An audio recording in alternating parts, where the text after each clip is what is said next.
Our side numbers represent the number of cities. What do our bottom numbers represent? What's that interval of 40 to 50, 50 to 60, or 60 plus? What does that stand for? Devin, what do those numbers stand for? Like how much yearly precipitation they got. Yeah, exactly right. These stand for the yearly precipitation in inches. So we can say precipitation, and then on things like this, it's important to also label what this 40 means. Is that 40 feet? Is that 40 centimeters? In our case, it's 40 inches. So you put that in parentheses so that anyone looking at that graph knows that these numbers are in inches. And the last thing we need to do is give that graph a title. What is this graph showing me? And I'll give you a hint. Look at that chart. The chart kind of tells you what we're looking at.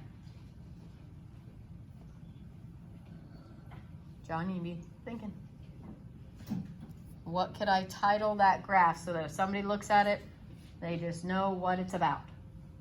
Jagger? Precipitation. Precipitation in Hayden? Cities yearly precipitation in inches. Okay. Cities yearly precipitation in inches. We actually could probably cut that inches off because we already put that in our label at the bottom. Cities yearly precipitation, or if we go off of Jagger, we could add on a little bit, right? Precipitation in what? What is this talking about? If we look at our chart up there, Evelyn?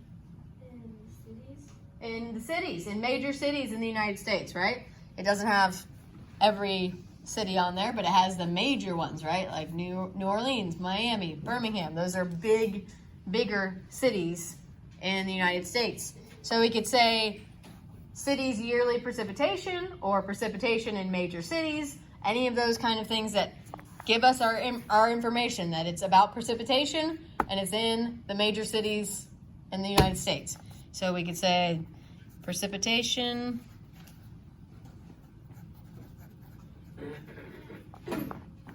in major cities.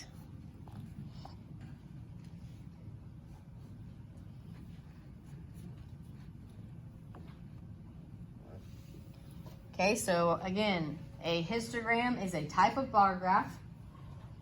The difference in it is that at the bottom, instead of labeling each option like we did when we made the chart yesterday, the bar graph yesterday about the playground equipment, how we labeled the bottom as each type of playground equipment, a histogram instead gives us those intervals, and then we put in how many would go into that interval.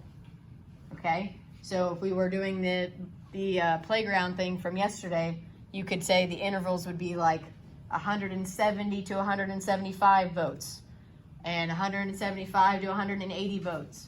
And then we would say how many pieces of equipment went into those buckets. Okay? All right, moving on. Let's talk about how to read them. Very similar. Page 27. It says to use the graph and the table to answer all these questions. So number 1, what do the numbers on the horizontal axis represent? What's horizontal mean? Does that mean side to side or up and down?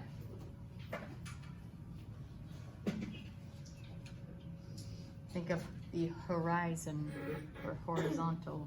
Where is the horizon? Hayden? It's side to side. The horizon is like where the earth and the sky meet, way off in the distance. So the horizon goes this way, so this is horizontal. This would be vertical. Okay? So horizontal axis, this one. What do these numbers, 60 to 70, 80, 90, 100, 110, what do those represent?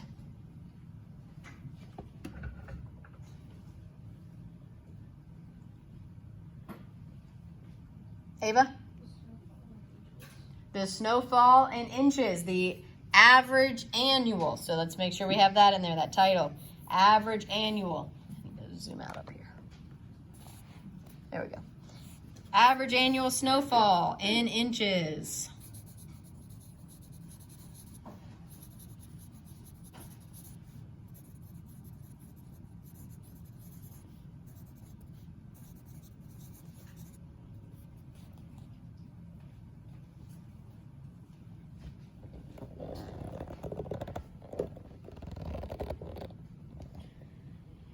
Number 2, what do the numbers on the vertical axis represent? So vertical is the up and down. They are starting at 0 and going to 9, and they're counting by ones. What do those stand for? John? Number of cities. The number of cities, yes.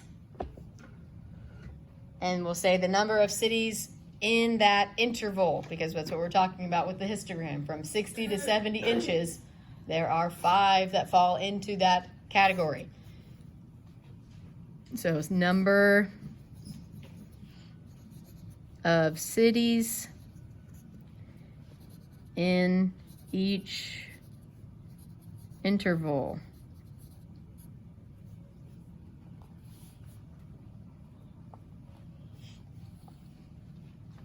Number 3, which interval or bin, that's what they call that, that bin or bucket. So you're thinking about putting them into that section.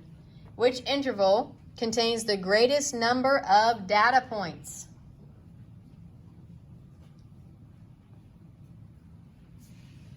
The greatest number of data points.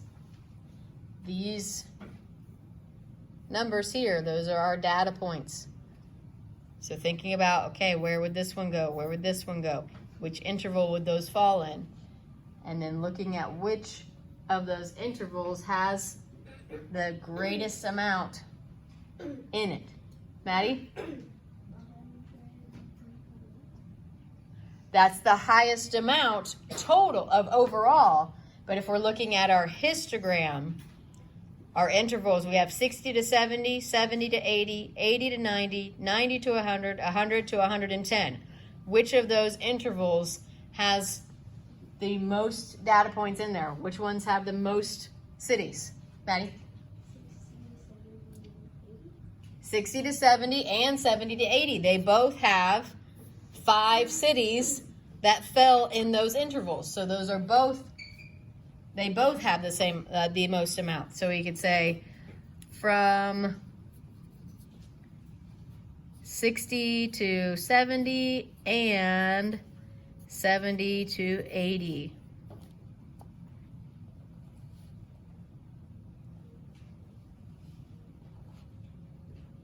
So what we're imagining is, so that 60 to 70 interval, we're thinking, okay, Cheyenne, Wyoming had 60.4. So Cheyenne, we're putting you in this bucket.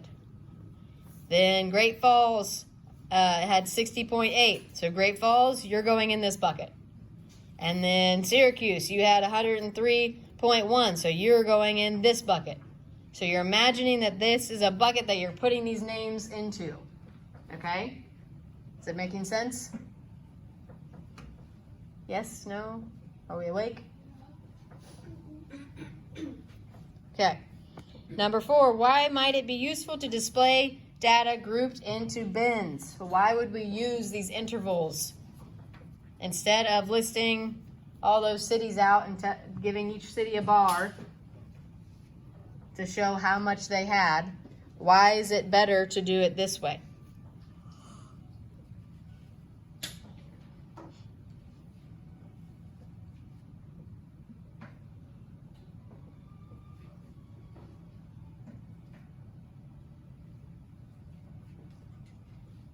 Evelyn?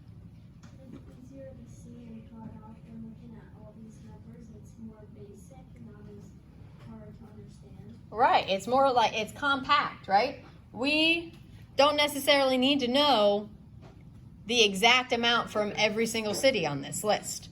That would be a very big bar graph, right? We would have to list out all of those cities at the bottom and give each city its own bar graph to show how many inches of snowfall they had. So this way, it's much more compact. It's much easier to read. We know that there are 5 cities that got between 60 and 70 inches of snow. There are 5 that got between 70 and 80. There are 4 that got between 80 and 90. So we may not need to know exactly which cities those were. We can get a better overall picture of the amount of snowfall from those cities in the histogram form. So we can put, I'm not going to use full sentences. I'm just going to list some things like easier to build and read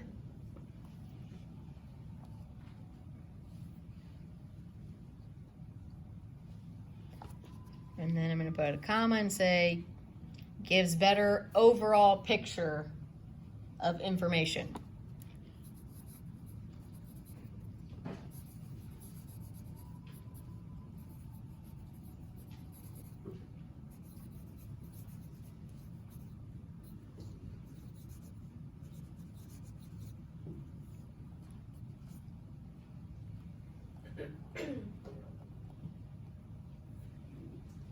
What's the word after gives?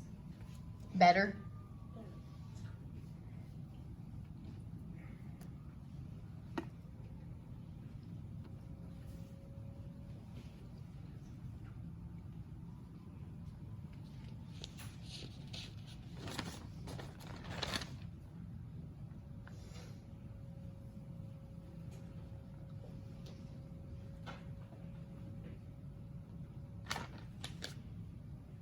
Number 5, how would you include a city with an average annual snowfall of 70.0 inches on the graph? Here's a tricky question because our intervals go from 60 to 70 and then 70 to 80. So where would I put it if it's exactly 70?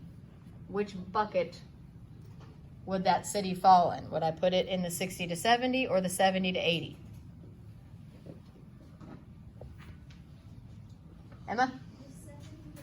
Yes, the 70 to 80. So if you're thinking of this interval here, you're thinking of 60.0 to 69.9. Then the next interval would be 70.0 to 79.9, and so on, okay? So if it's the even exact number, it goes into the upper bin, okay? So we would put it to, I'm just going to say in the 70 to 80 interval. And make sure, like this stuff, write this down so that if you go back and you wonder, well, how do we know it goes in the 70 to 80 interval, you have that little bit of information there.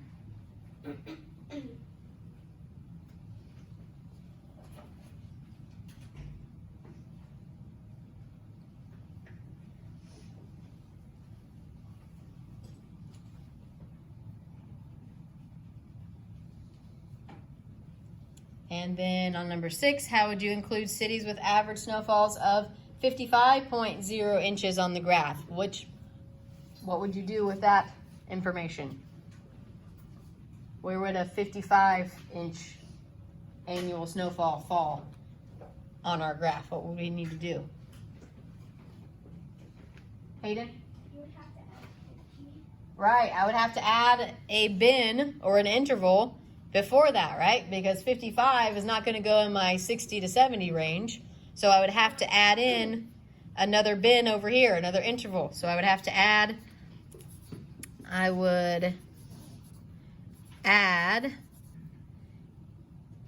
a 50 to 60 interval. How do you spell that word?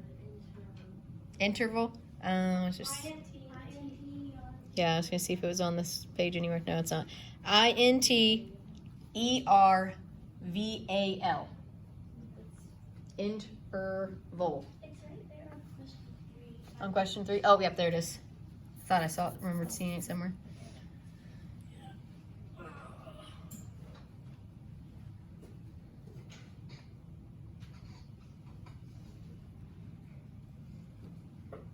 All right, and we'll have to stop there and finish up lesson 1-7 tomorrow.